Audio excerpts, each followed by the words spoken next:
Supreme court کے فیصلے پر opposition رہنما بھی بول پڑے۔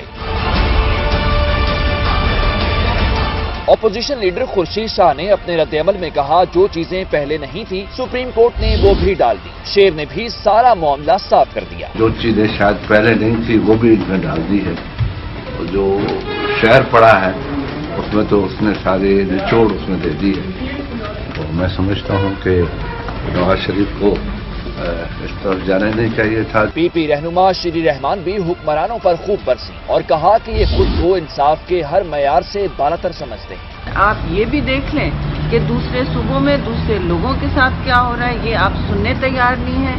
آپ اپنے آپ کو افسوس سے میں کہوں گی ہر انصاف کے معیار سے بالا سمجھتے ہیں۔ تحریک انصاف کے شفقت محمود نے کہا نواز شریف کو عدلیہ کے خلاف بیانات نہیں دینے چاہیے۔ یہ جو جھوٹ رائج کیا گیا تھا کہ جی صرف اقامے کی وجہ سے نکالا ہے، وہ اب ساری چیزیں یہاں ہو گئی ہیں، سب کو سمجھ آ گئی۔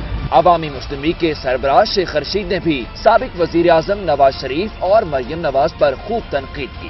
مارچ تو میں ویسے ہی کہہ رہا ہوں، 30 دسمبر سے پہلے ماڈل ٹاؤن سمیت بہت سارے فیصلے واضح شکل اختیار کر لیں گے، جس میں ان کے نااہل کو پارٹی لیڈر بنانا بھی شامل ہے اور جس میں حدیبیہ پیپر بھی شامل ہے۔